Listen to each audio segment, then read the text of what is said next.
Right, let's complete something. I'm sick of looking at this.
So as usual, we have some good news and we have some bad news, because it's me.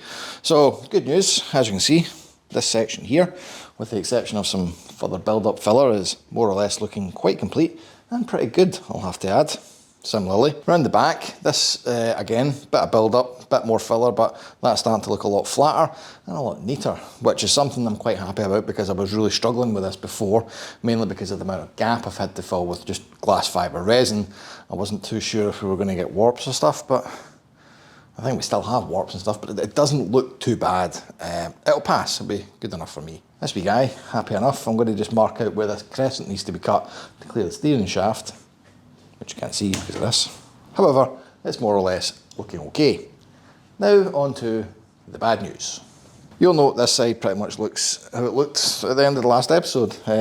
That's because I put all that glass fibre filler on and it didn't set at all. Now, I don't know why. I'm fairly sure I've got my mixtures and consistencies right, but clearly there's been a hardener issue because it hasn't went hard. That's what she said. It's frustrating, but the good part is it's just an exercise with a trowel, digging it all out, flatten it all back with a bit of wire brush action. I'm just gonna have to start again, which is annoying, but like I said, I'm not a pro at glass fibre, so we'll just chalk that up to learning a lesson. Don't know what the lesson is, but I've learned it. We'll try again, take a bit more care with it this time. So I need to build this all up with a bit more and repeat the process. As I have said numerous times, I'm struggling to make this interesting because it really isn't. But the key that I want to put across here is, it is a time-consuming process. I don't enjoy it because of that reason. I'm much happier seeing quicker results, i.e. welding something and it happens, than having to continually sand, build, sand. I'm not a bodywork guy, it's quite clear. So this, I do insist though, I have to do it myself. This is my car, I'm building it from scratch. I want to at least get as far as I can with all this without it, you know, having to go into the hands of others to finish. But we'll really just need to judge the end results. I will get it as close as I can, I will push as far as I can, but I'm struggling. I'm not gonna lie, it's not me, which is why I'm glad there's not a lot of it to do. If I was building stuff from scratch, I think I would have given up by now, but we're just doing tweaks. We should be able to get something of a tangible result. So, unfortunately, it's just lather, rinse, repeat. Let's put some more on.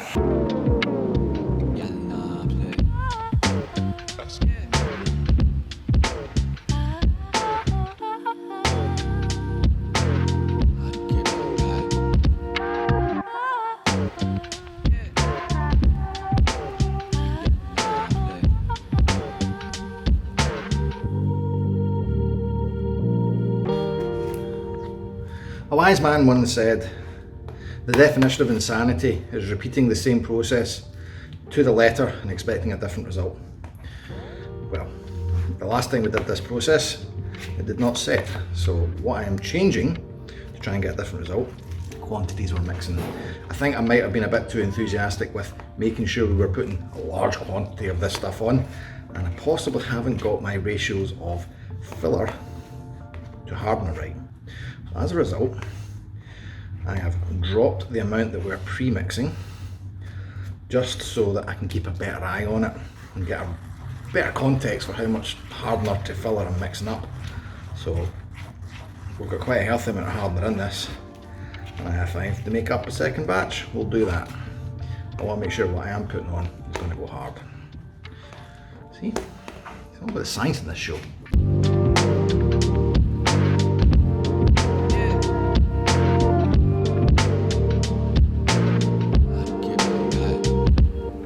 Let there be warmth.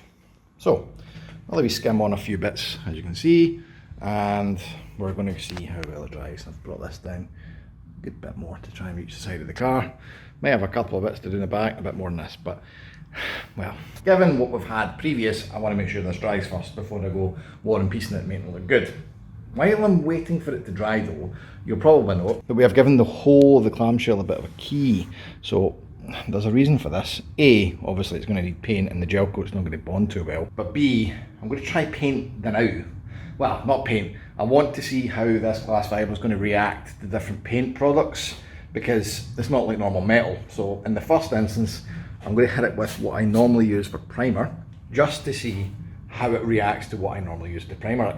If it's not going to have fun, we might have to try something else.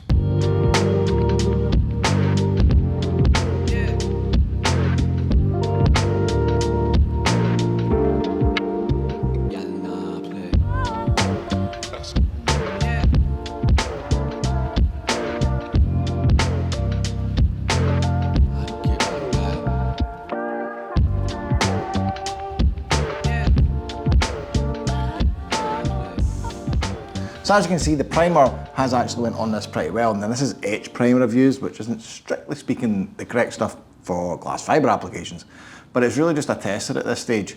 Now as you remember, we've keyed up pretty much all of this. I've run over it and sort of roughed up the original gel coat, and I wanted to just see how the paint would blend between the gel coat and the filler sections.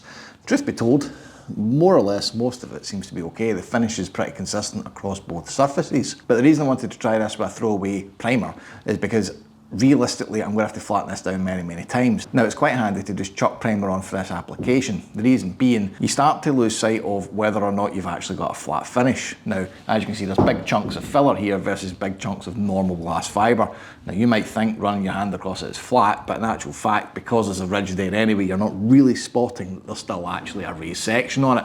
Chuck primer over it, it blends it all into one, and you can see, as per here, where your bumps and valleys are. So this is good because it means when I flatten this down again, any valleys will keep that primer in it, and that allows me to skim exactly what I want with extra filler just to get those high spots sorted, or low spots in this case. But anyway, that I will let dry. We're going to let the other bits of filler dry. We're also going to then take it all out, hit it with some proper flattening down, get all the high spots off this new stuff done.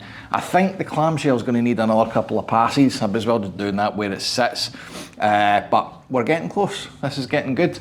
I reckon the next time I take this outside, we're going to key pretty much all of these, and I'm going to start moving on to the paint phase. I think the next one I'll try is a proper, well, more flexible primer, something that's designed to go on glass fibre, and we'll start that process of actually getting this towards paint, which would be handy because I still also have a bonnet that I've not even pulled down to think about. But if I can get just one of these kind of done and in primer today, I think it'll be a good motivational boost. Oh, I don't know which one's closest, frankly.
Right, I didn't put this up here to be really lax and slack and not want to think about this anymore. There's a logic to this. For example, right now, it's drip drying because every time I sand it, it gets covered in dust and it's quite hard to work with. So I've got it quite closed down, dried it off, and it's now hanging airing, which is handy. But the other thing I'm going to do now is I can start hitting these off the car. Now, you can imagine being a clamshell, it's actually quite hard to work with, but once it's hung up, all I need to do is fibre it, let it dry, and carry on. So the back's more or less done now, as you've seen. That's as flat as I'm really prepared to make it. We'll hit it with some primer, see how it looks. Obviously, it's going to need significant amounts of more filler, but it's fine for the moment. This stuff needs built up, so this is the problem side. Remember, we had to dig out with a trowel and start again. It's still a bit low. I've flattened it to, you know, blend, but there's gaps. On the other side, I need to do a wee bit of work on as well, but we'll do that hanging up. Also means you guys can probably see it a bit easier as well. Other than that, the scuttle is also sitting and drying, but I've just left it in the car. That's really close now. Obviously, we've got the ridges still here to deal with, but I think once this dries, and I'll leave it for 24 hours because it's cold in winter and I don't really want to hit paint on something that's wet. I'm going to blast all this with a full coat so it's all the one uniform colour. As I said earlier, that will give me a fighting chance of seeing what actually needs attention and what just looks like it's got filler in it and doesn't actually need attention. So this, I think, might be the thing we finish in this episode. Other than that... Hello. We're trying to order bits before Christmas. So right now, what day is it? The 20th? 21st? Yeah.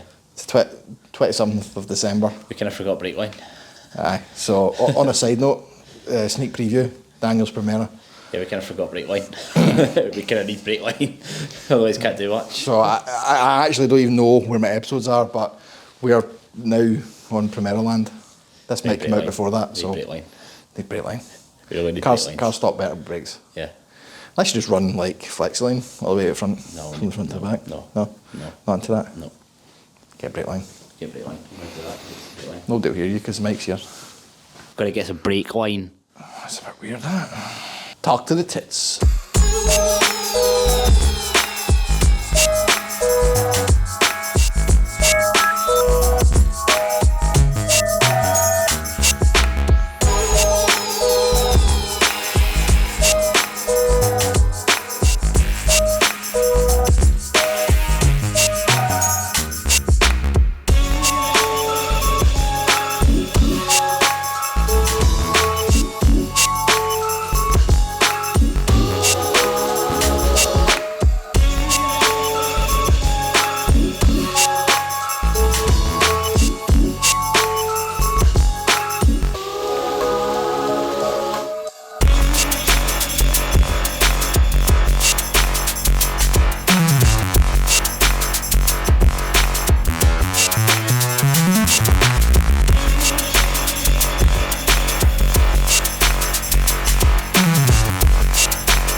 What panel do you think I'm going to get finished first?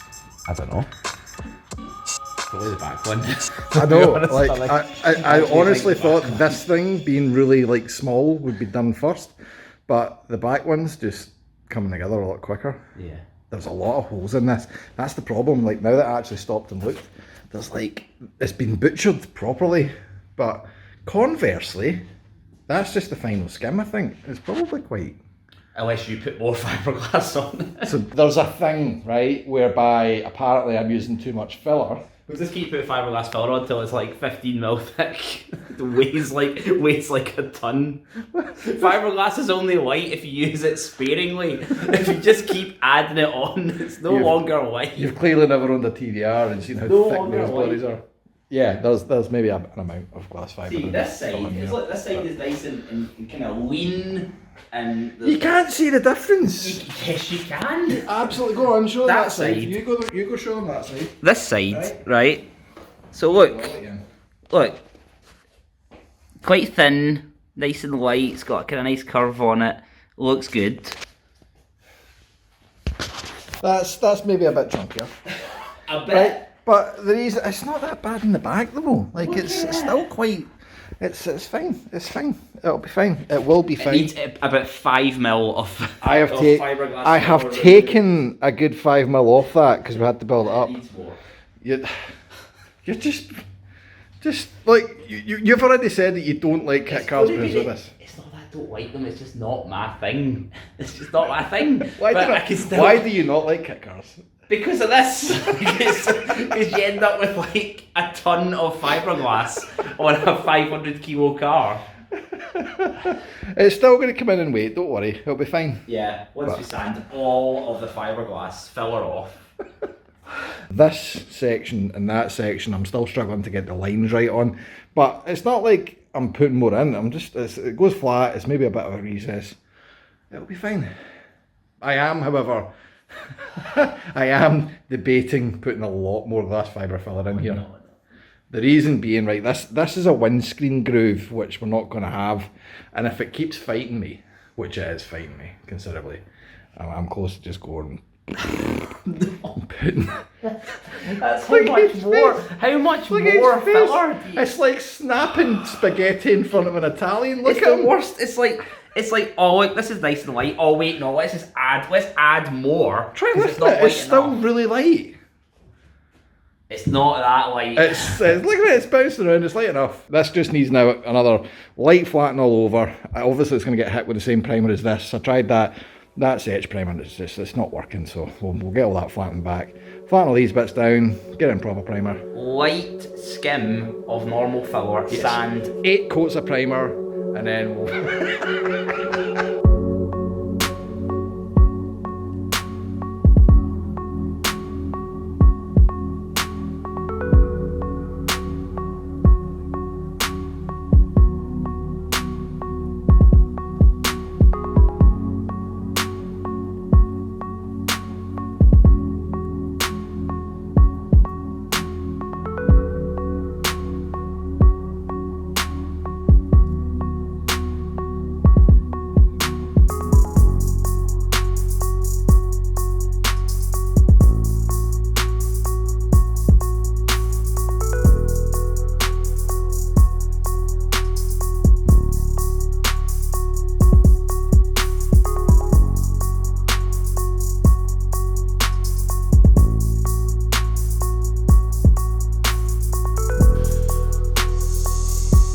Right, I think it would be very easy for me to say that this still looks like ass and leave it at that. But there's some positives here because this profile that I've been struggling with for ages, yes, it still looks gash, but I reckon I've got a solution to finish this. Now, you can see there's some bits of porosity where I've taken a bit too much of the gel coat off, which is fine. There's still some low spots that might need to put a skim of filler in, which is also fine. But crucially, the shape, this whole front, we're done. That's actually come out really well. It's just this crescent bit at the top. And I think my solution to this is just normal filler. I've been banging fibre infused filler in this and flattening it down, and what I'm starting to find is it's either going to leave high spots or it's all going to come off. The whole point of it being infused with fibres is that, you know, it's going to be strong but quite bulky. If we use just normal filler and put a skim, a very light skim over the whole lot, I think all of these, you know, remaining little high spots and valleys will be taken out. I've also had to think about the valley. Now, I'm struggling to get a profile to match on this, but I'm maybe thinking about this all completely wrong. What I might try is getting a finger of filler and just running the finger through the whole lot. That'll give me a set, consistent profile that we just need to dress back. Why try and match an original profile if you can just make your own from start to finish? Now, I might be off on one, and this might actually make it worse, but to be honest, I'm kind of running out of ideas because it's just not getting any better, and there's no real way for me to file in there with sandpaper and actually get a profile. If I'm taking stuff off of the valley, it's taking stuff off of the edges as well. And I'm sure that there's somebody watching this who does bodywork that's like, you should be doing X, Y, and Z, but that's not me. I'm trying to learn this myself. So let's give this a night to settle, set, and then one last run with the filler. If that doesn't work, this is all getting glass fibered in, and I'm giving up. I think I've, by this point, justified my best attempts. If it's not working, pack it in and cheat.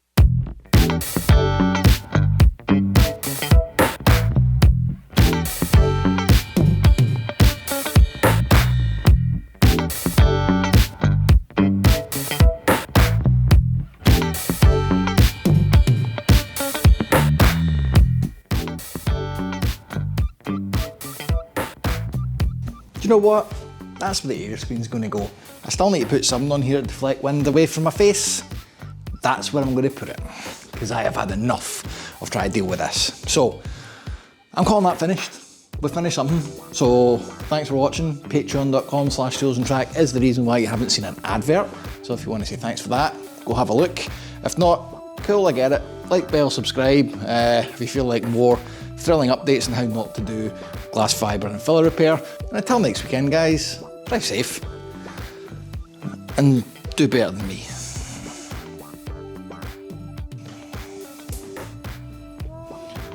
Craig's about to poke his head in. Let's see what Craig has to say.